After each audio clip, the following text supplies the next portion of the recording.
Alright, guys, remember that dinosaurs went extinct for a reason. Yeah, when I have a window open to CNN, you know that there's going to be some serious slant on what I'm talking about here. Alright, so it's February 22nd, 2019. Yeah, okay, I just didn't know that I had to open that little um, thing in the corner. But it's Friday, the TGIF, as all the normies say. Um, yeah, so anyway, so let's see what's going on. Nothing much for me personally. I just got my audio set up. I just got my system going and everything working out so I can um, actually record video and audio. And I didn't know this when I first bought ScreenFlix last year. That's because I'm not a regular audio. I don't record. I only started this recently. ScreenFlix can do some interesting stuff where you can actually have the FaceTime camera in the lower right. Everybody else who uses ScreenFlix regularly knew about this already. So I spent literally half an hour trying to get this set up to get it working. I got it set up at the half an hour mark, and now that it's done, I think I can actually talk to people and feel like I'm at an actual video. Okay, great. So let's see. Personally, I'll start with personally before I go off into the day. Personally, nothing, not a big deal. I was working on Project X yesterday. Project X, uh, getting that going was pretty tough. Because like, wow, I mean, there's just a lot of stuff going on with Project X. It's a very involved project. I have about 100 hours worth of work that I can do to make sure that Project X, at least I can have the best shot at completing Project X in the way that I want it to be completed. It's a tough project. It's got a lot of theory, a lot of complex moving pieces, but I feel that I can do it. I just need the time. It's always about the time. And I think that I can make the time, but if I could go back in time, I would probably have chunked Project X, figured out a way. I did figure out a way. Ironically, after Project X, uh, the timeline was already set into motion. I did figure out a way to chunk it up over a much longer period of time so that I would be successful with Project X. But whatever, you live and learn. It's for the next time that I attempt Project X or that I attempt Project X squared. Um, I know I'm being intentionally vague here, but uh, I'll explain after the results of Project X, uh, or in whatever. Anyway, little hand motion, get the charisma going. So, um, yeah, and what else? That's mostly it. All right, so that's on to that for today. Nothing else yet of interest. I'll tell you if I have any stories tomorrow that are worth talking about. In fact, I probably should write down my stories that are worth talking about. But I mean, it was mostly uneventful yesterday, if I can recall anything specific. Um, oh yeah, well, I have to cancel a dentist appointment today because I have to focus on Project X. Probably not a good thing because my upper right wisdom tooth is hurting like a bitch and woke me up at night. Um, and I need like just a solid 2 weeks of time for Project X or a week of time for Project X. But if I mean, I guess if I have to, I have to. I don't know how much like I know it's not good to continue to tolerate tooth pain that's bothering me, but I gotta do what I gotta do for at least this short time being. Um, and yeah, anyway, so let's continue on. Let's see what's going on in the good old CNN. Well, maybe what we should do is start with the markets first. Markets news. I always like to sound like a radio show, a proper radio show, and talk about what's going on with the money. Profit-taking futures. Traders raid gold, silver markets. What does raiding mean here in this context? Gold and silver prices sharply down in the early afternoon. Stupid ad. Trading Thursday. I like how this ad just took over my entire system, and now I can't even get rid of it. Um, yeah, okay, so if I get rid of it there, it goes up. This is a new thing. In fact, I mean, this is weird. technically both markets are seeing. I mean, it's a new thing where this ad, if you close it on the left, it goes to the right. Um, I'm sure there's a term for the space on the side of the screen which the ad appears in. But anyway, gold prices hit a 10-month high on Wednesday, and silver futures closed at a 7-month high close. So people are raiding the markets because they're buying a lot. No significant chart damage was inflicted in gold or silver markets today, but solid follow through and selling pressure on Friday will begin to produce near-term technical damage. So what's causing this?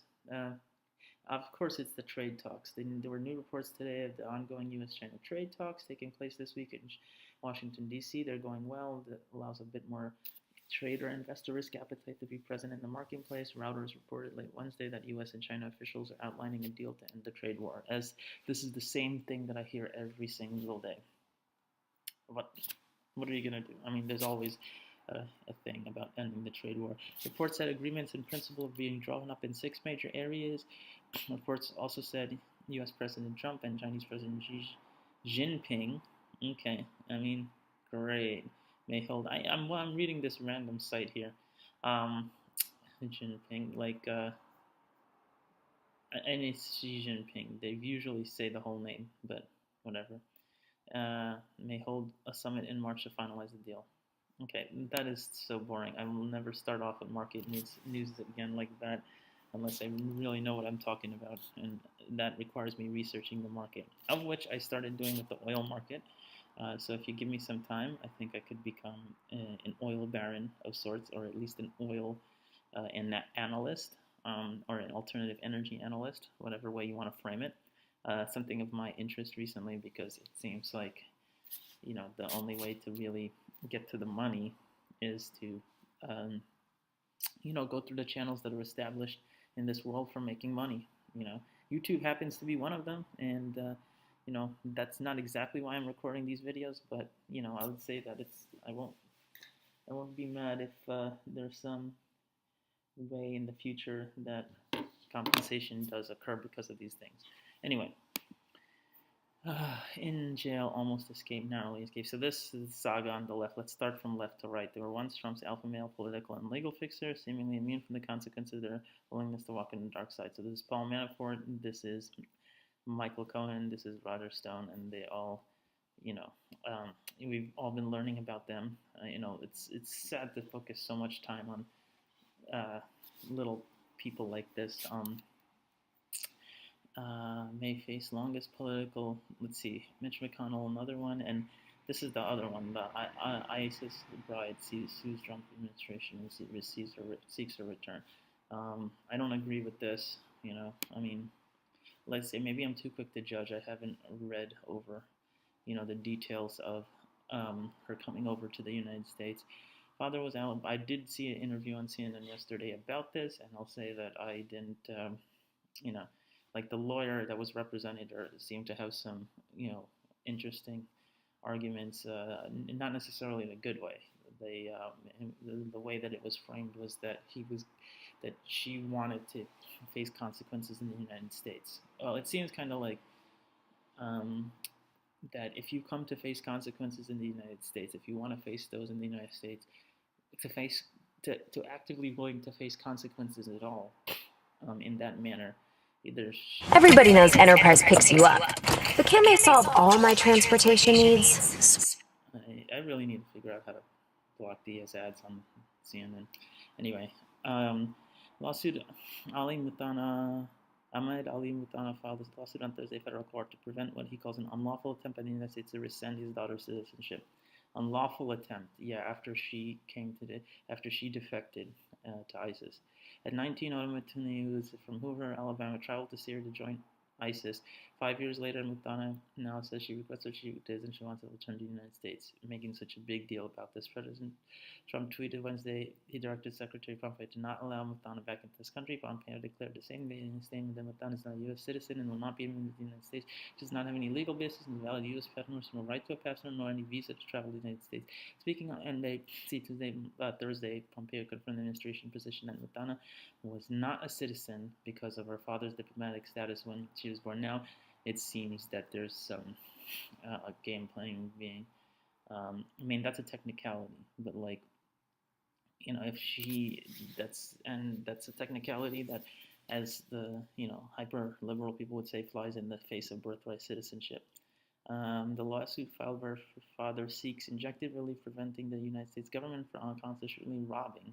Yeah, okay, like she probably, just like some of her actions, probably robbed uh, innocent people of their lives, of their rights as a United States citizen, according to the court documented filed Thursday. He's requesting the court find the U.S. government has an obligation to assist the return of its citizens from areas of armed conflict that they intentionally defected to. They're treasonous. No, she needs some. If she comes back, she needs like serious jail time or something. If she transness is prepared and willing to surrender to any charges in the United States Justice Department finds appropriate and necessary, of course she'll probably, if she's willing to do that, I feel that the pragmatist in her, I don't know her obviously, but the pragmatist in her would try to leverage uh, popular opinion, or popular liberal media opinion, to attempt to would have her time reduced or something like that. I don't know if that would occur. Well, maybe not. Maybe she's really if she really is, if there's some ideological slant to her. I mean, by joining ISIS to begin with, there must have been some aspect of an ideological slant to her motivations back then, which probably hasn't changed. It's just morphed into a different kind. To say I don't regret my past words, any pain that I caused my family and any concerns I caused my country, it would be hard for me to really express properly, the statement reads. During my years in Syria, I had experienced a way of life and the terrible effects of war, which changed me. Seeing bloodshed up close changed me. Motherhood changed me. I'm sure they did change her. The men I married dying changed me. Men I married dying. So there must have been many. Okay, she married a few men and they died. Muthana's father is represented by attorneys from the Constitutional Law Center for Muslims in America. That's the, I wonder, I bet seeing it. Wow, look at that. Take a look at her net worth. That is not a flattering picture. And as far as sponsored advertisements, these are, I don't know, sort of weird, conflicting. Alexandria Ocasio-Cortez, the star of the Democratic Party. I'm not going to comment anything on that just today. Stone went from okay position to almost locked up. Anything worth looking at? What Roger Stone doesn't get, if this is an obstruction of justice. Roger Stone's gag order tightened after he posted an Instagram photo of just, yeah, this was weird. I think this is pretty stupid, but I mean, this guy, 66 years old, posting weird selfies on Instagram, or weird threatening selfies on Instagram. So, restricted Roger Stone's ability to speak publicly about his case after he published an Instagram post which appeared to be crosshairs as a gun. No, not speak publicly about the investigation or the case or any participant in the investigation of the case, period. The development will in fact silence most of the outspoken political advisors. For the 250,000 service members who transition out of the U.S. military every year, one of the tough... Thanks for the ad. The development will... Okay. Anyway, I think that's enough. Next time I have to probably do a little bit of research before I start the video. But anyway, just see what's worth talking about. And focusing on a topic. Anyway, that's for next time. See you later.